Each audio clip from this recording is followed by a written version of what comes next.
سلام بچه ها، حالتون چطوره؟ امیدوارم که عالی باشید. من یه ویدیو آموزشی براتون آماده کردم که توی این ویدیو بهتون آموزش میدم چطور یک میکروی طبیعی و ظریف به ضخامت موهای ابرو داشته باشید بدون پخشی رنگ. توی این ویدیو بهتون روشی رو آموزش میدم، تکنیکی رو بهتون آموزش میدم که کاشت رنگ سریعتر و بهتری داشته باشیم بچه ها بدون پخشی رنگ. بچه یه نکته خیلی مهمی که در کار با قلم هستش، اول کشش پوست هست بچه ها. بعد از اون ما باید یه سوزنی رو انتخاب کنیم که یه سوزن خوب و با کیفیت باشه. من اینجا یه ابرو براتون طراحی کردم با خطوط اولیه.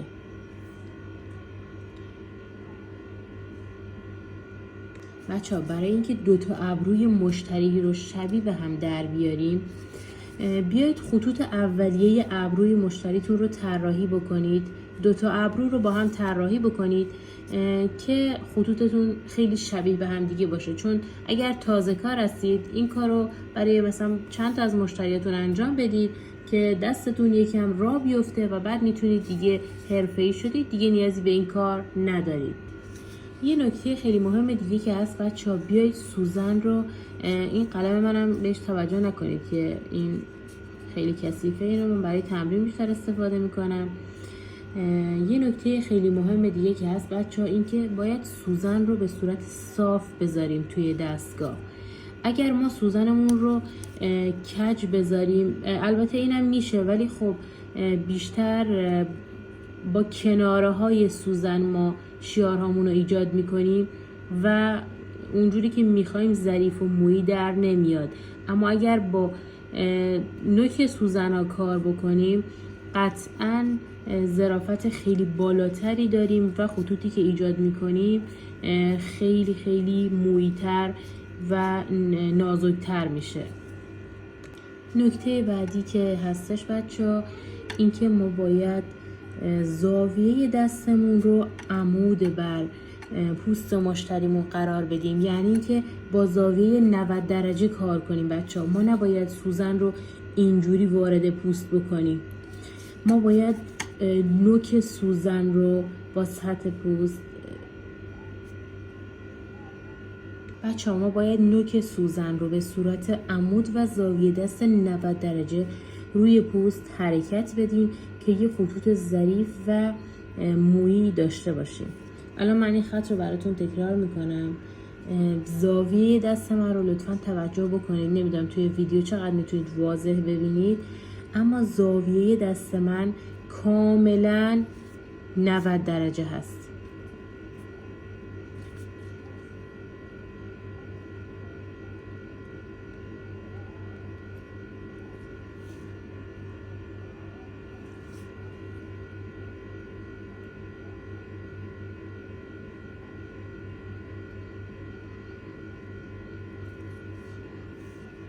بچه ها ما باید قلم رو توی دستمون بچرخونیم. متوجه میشید؟ نگاه، ما باید قلم رو توی دستمون بچرخونیم. عمود روی پوست میذاریم با زاویه 90 درجه و وقتی که به بالای تارمون میرسیم، تاج ابرو میرسیم، دستمون رو، یعنی قلم رو توی دستامون میچرخونیم.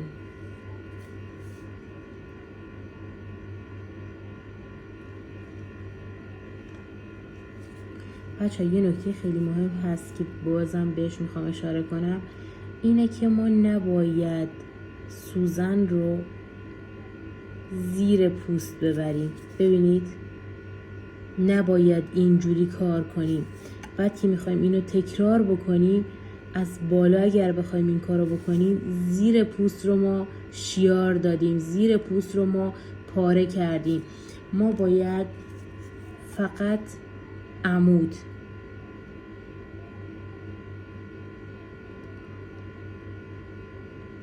بچه‌ها کشش پوست خیلی مهمه. توی کار میکروبلیدینگ ابرو کشش پوست خیلی خیلی مهمه. ما باید پوست رو از 3 جهت مختلف بکشیم، مخصوصا اگر پوستی که ما داریم برای مشتریمون یا مدلمون داریم استفاده میکنیم پوست پیری باشه که حالا چروک‌های زیادی داشته باشه و به اصطلاح کم پوست شل باشه، ما باید کشش بیشتری رو داشته باشیم.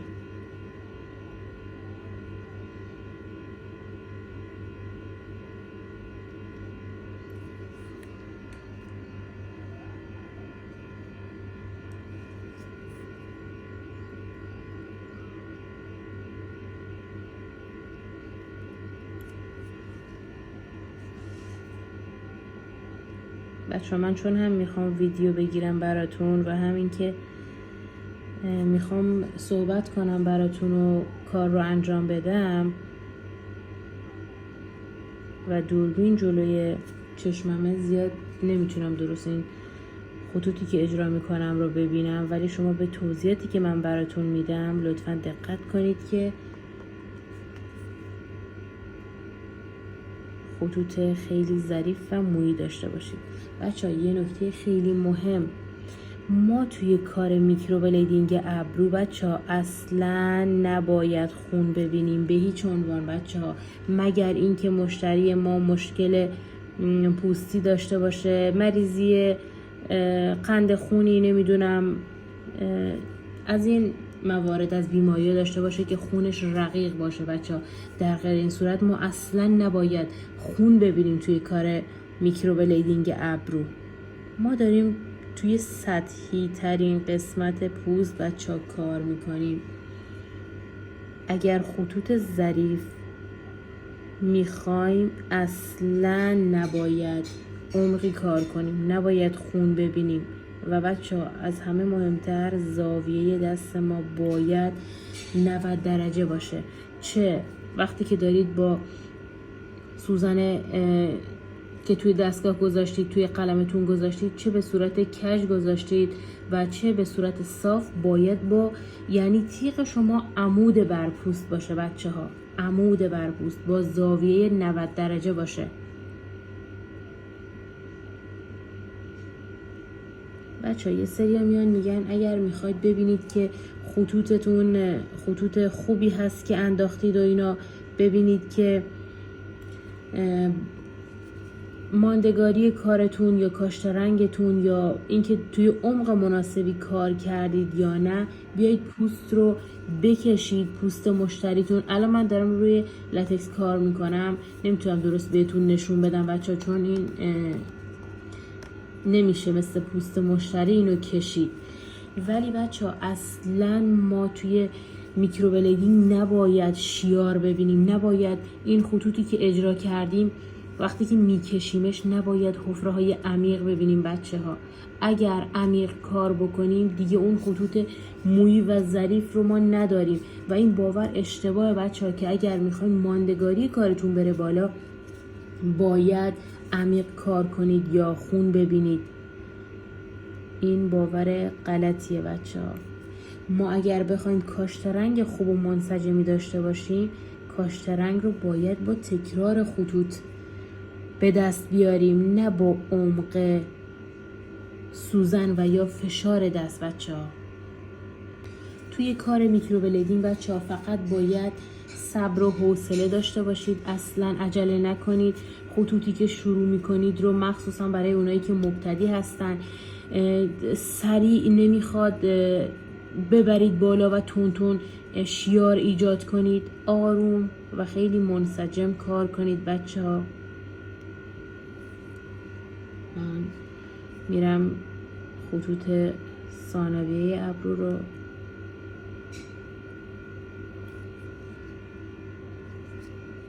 میندازم براتون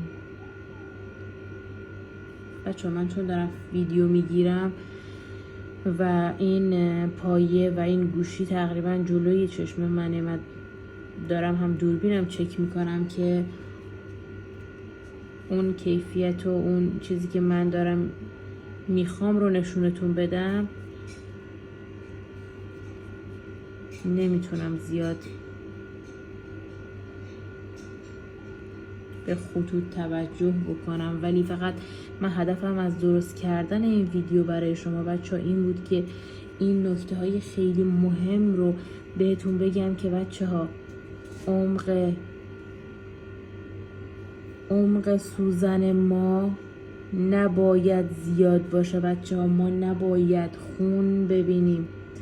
اگر کلاینت ما، مشتری ما، مدل ما پوستش اوکی باشه بچه ها، حتی ما اون شبنم خونم نباید ببینیم.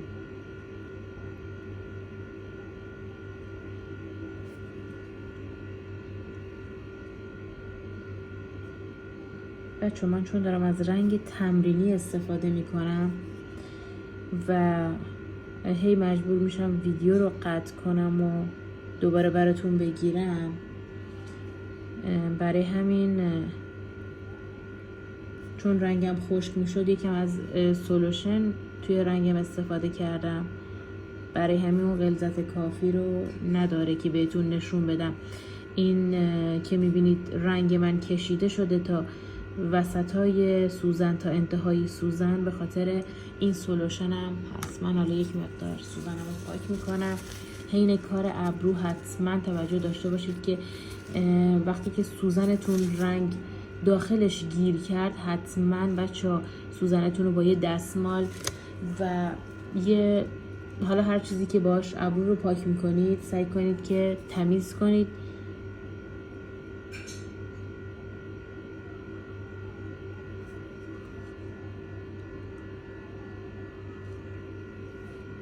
بچه ها ما توی کار میکروبلیدینگ ابرو بهتون گفتم ما با عمیق کار کردن نمیخوایم به کاشت رنگ برسیم.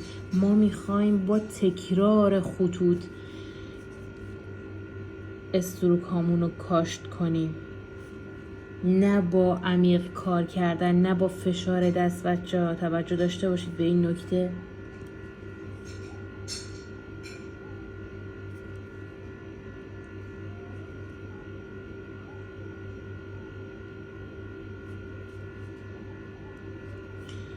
رنگتون رو در حد نوک میکروبراش بردارید بچه ها.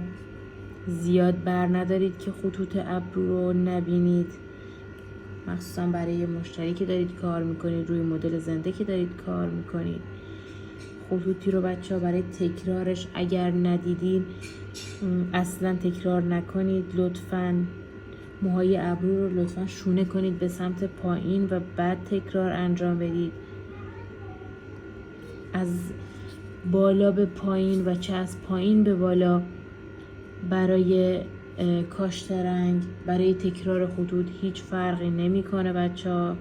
حالا خیلی ها میگن ما از بالا به پایین کاشت بهتری داریم، راحت تریم. این دیگه بستگی به شما داره بچه ها. بعضی از خطوط رو ممکنه ما 5-6 بار یا حتی بیشتر نیاز به تکرار داشته باشه و دقت بکنید که توی تکرار خطوط ما نباید فشار دست داشته باشیم که دوباره پوست رو عمیق تر شکاف بدیم و خطوطمون رو عمیق کنیم بچه ها. ما فقط توی تکرار خطوط، فقط با تکرار خطوط کاشت رنگ انجام میدیم، نه با فشار دست بچه ها.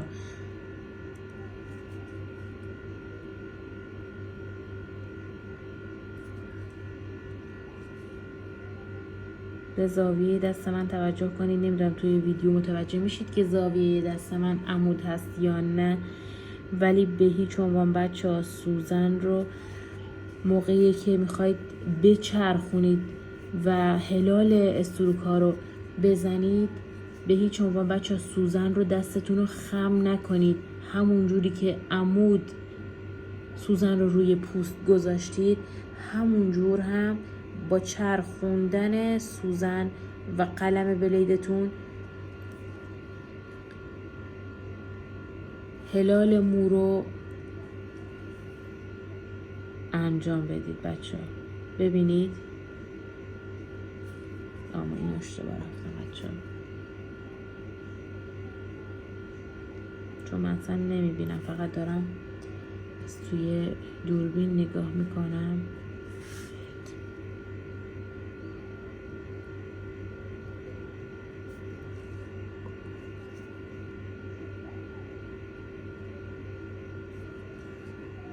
بچه هر جا که دیدید نیاز هست به تکرار، ما تکرار میکنیم. من اول خطوط اولیه رو و آپرا رو میندازم بچه ها.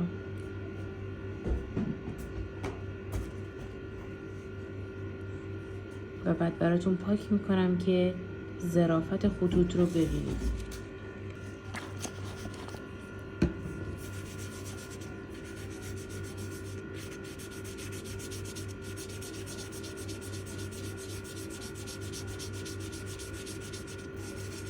بچه ها یه نکته خیلی مهم در رابطه با کاشت رنگ، ببخشید مکس رنگ بچه ها، ما به هیچ عنوان بچه ها مکس رنگ رو اگر میخواید مکس رنگ بدید بچه ها سعی کنید با تلفن این کارو بکنید. بعضی میان یک دور شیار ایجاد میکنن، خراش ایجاد میکنن روی پوست و بعد با مکس رنگ میان بدون تلفن مکس رنگ میدن بچه ها. این مکس رنگی که شما میدید باعث میشه که این رنگ داخل شیارها بره، اونجا خشک بشه و شما فکر کنید که کاشت رنگ دارید، اما در واقع اینجوری نیست بچه ها. من میزمم کثیف شد بچه ها. اگر میخواید مکس رنگ بدید بچه ها ما باید با تکرار خطوط به اون کاشت رنگ برسیم، نه با مکس رنگ بچه ها. من راستش رو بخواید مکس رنگ رو خیلی قبول ندارم.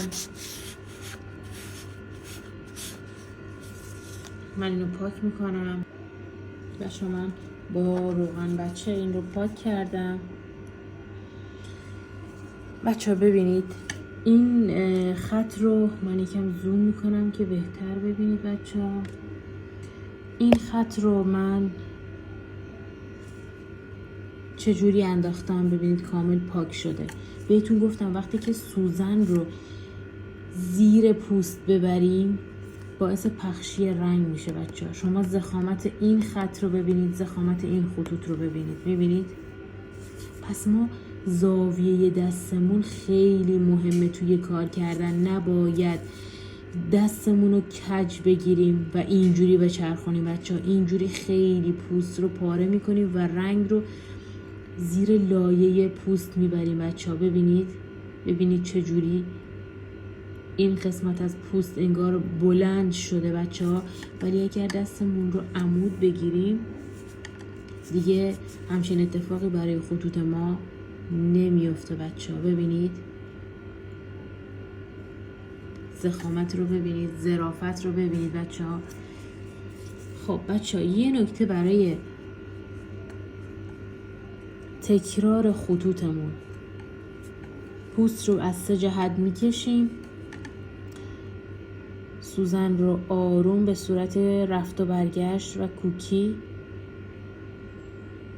داخل شیارها بچه ها قرار میدیم.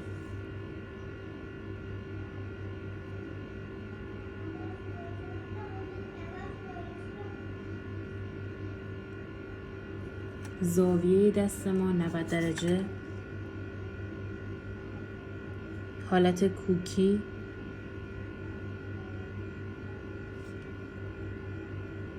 بچه ها توی کار با قلم اگر خطوطی رو ندیدین تکرار نکنید. موهای ابرو رو، موهای مشتریتون رو شونه کنید به سمت پایین با یک میکروبراش و بعد خطوط رو تکرار بکنید بچه ها.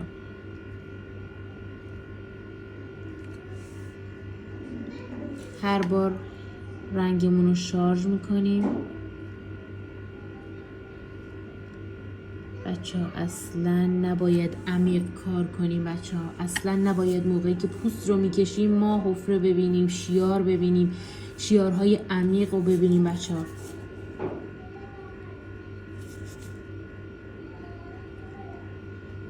این روشی که بهتون دارم میگم رو اگر انجام بدید وقتی که مشتری برای ترمیم میاد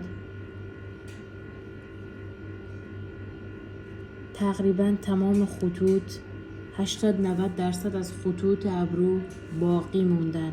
فقط یه چند تا 10% 15% نیاز به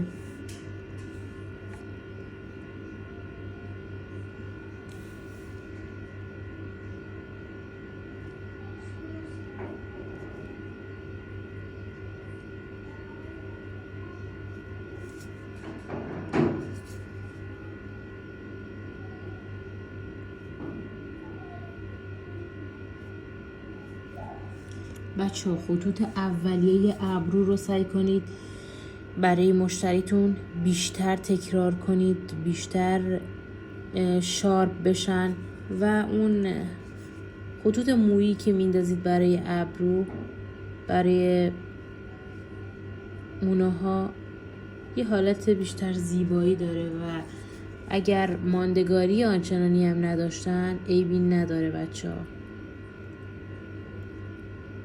بچه من چون روی لتکس هست دارم براتون آموزش میدم، همه رو تکرار نمی کنم، ولی شما برای مشتریتون که دارید انجام میدید باید تمام خطوط اولیه رو به صورت کامل شارپ کنید، کاشت کنید و بعد خطوط ثانویه رو بندازید بچه ها.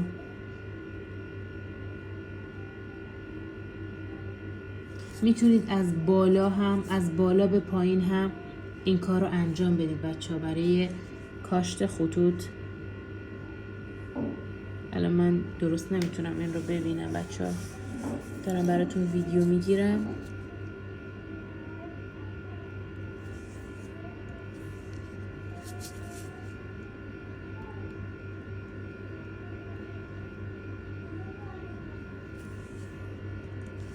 برام یک مقدار سخته که بخوام از بالا به پایین هم نشونتون بدم.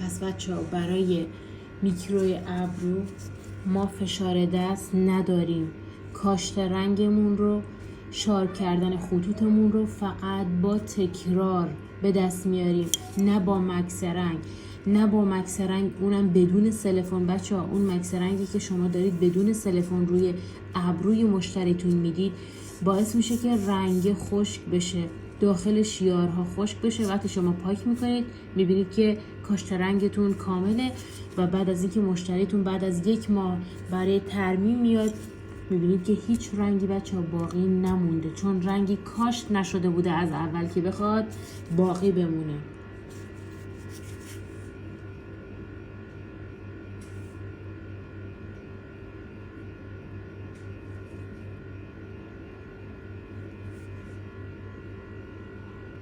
بچه ها این لتکسی که من دارم بدون نیاز به رنگ هست، ولی من چون میخواستم به شما نشون بدم ظرافت خطوطو و تکنیکی که باید برای کاشت خطوط ظریف استفاده کنیم، من با رنگ براتون انجام دادم و تکرار بیش از حدش باعث میشه که خطوط حالت پخشی رنگ داشته باشن.